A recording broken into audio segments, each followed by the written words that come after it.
Ahojte priatelia, konečne sa vám takto ukážem, aby ste ma mohli vidieť, ale idem to otočiť, lebo si ideme ukázať jednu zaujímavú vec. Tuto v tomto laboratóriu je používaná takáto ledka, ako v bežnej domácnosti. Určite používate ledky, ani neviete, čo to robí vo vašej sieti, tak si to poďme ukázať. Máme tu nejaký zdroj, máme tu nejaký osciloskop, na ktorom si veľmi rýchlo budeme prezentovať, čo nám robí také LED osvetlenie v domácnosti. Aby som veľa nekecal, idem to zapojiť. Zdroj napätia, spustíme si meranie, spustíme si a už nám to beží. No, čo tu vidíme? Nejaký žltý priebeh, kde tá hrubá alebo tá stredná najhrubšia časť je napätie. To je OK, ale to, čo je okolo, ten neporiadok, tie špičky toho signálu rušivého, tam to nemá byť. No, tak sa pozerajte, keď zhasnem svetlo. Zrazu je tých špičiek menej a sú ako keby menšie tie jednotlivé výkyvy. A môžeme povedať, že ten signál je čistejší, ako keď je zapnuté svetlo. Hej, teraz sme sa vrátili naspäť a my tomu hovoríme, že to je taký bordel v sieti. No a čím viac ho je, tým vzniká to, čo nechceme, a to je rušenie. A to je aj okolo nás. Ale nemusíte sa toho bať. Zdraviu to nie je až tak škodlivé. No, a to je asi všetko, čo som vám chcel ukázať dneska. Lebo všetci používame takéto veci. Napríklad tu máme ďalší zdroj, ktorý sa nachádza aj v počítačoch. Toto je samozrejme laboratórny zdroj. Potom tu máme iné prístroje, ktoré používajú taký zdroj pulzný. To je obyčajný adaptér, to poznáte.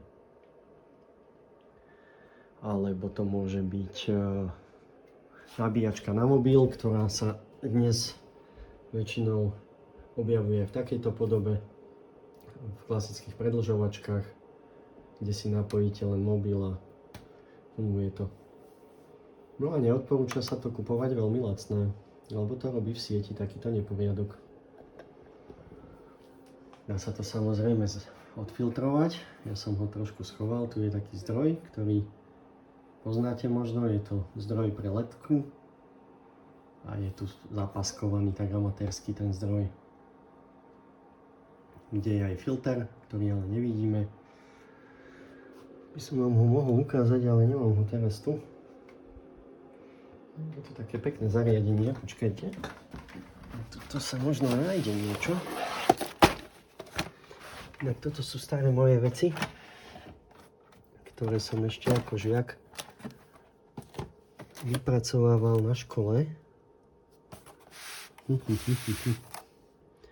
Čo to všetko je? No, aha, nájde sa tu, pozrite sa. Tuto by sme možno mali taký filter. Áno, toto je do auta. No, ale to je jedno. Je to niečo takéto, takáto krabička, to si môžete kúpiť a zapojiť vlastne tak, že káblik, ktorý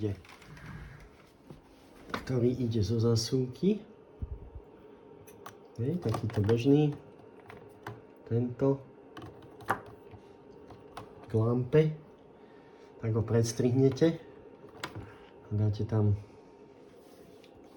namiesto toho filter, ale na to si málo kto trúfne, takže kľudne sa ozvite. A prečo by ste to mali urobiť? Nemusíte, ale pomôže vám to. A v čom? V tom, že vaša domácnosť, ak je smart a máte smart home, tak bude mať menej takýchto problémov. Keď vám napríklad nejde zosynchronizovať nejaké zariadenie, môže to byť kvôli týmto rôznym rušivým elementom. Ale tak zase nehovoríme o tom, že vám nejde doma Wi-Fi, hej. Máte zle zadané heslo, tak tam je problém niekde inde. No ale hovoríme o tom, keď niektoré senzory, ktoré snímajú vodu, dým, jednoducho sú to veci, ktoré fungujú na baze bezdrôtového prenosu signálu do istej vzdialenosti, aby spoľahlivo fungovali, tak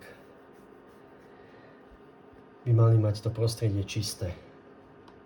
No a keď nie je, tak to nefunguje vždy tak, ako chceme, alebo to funguje iba v obmedzenú vzdialenosť a my chceme ten senzor dať napríklad ešte cez ďalšie dve izby a tam to už nefunguje, pritom je napísané v návode, že by to malo fungovať do, ja neviem, spoľahlivo možno rádius aj 20, 30, 50, 100, 150 metrov a funguje to tak, že sa ledva spojíte.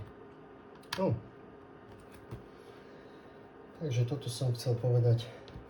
Ak chcete byť spokojní s vašou technikou, ktorú máte doma, ak máte smart home, aby spoľahlivo fungovala, vždy sa môžete na ňu spoľahnúť, tak treba mať kvalitné zdroje, kvalitné adaptéry a nie rôzne lacné veci. No a tu som vám demonstroval jeden zdroj, ktorý robí problémy. Na schvál, aby ste videli, že aj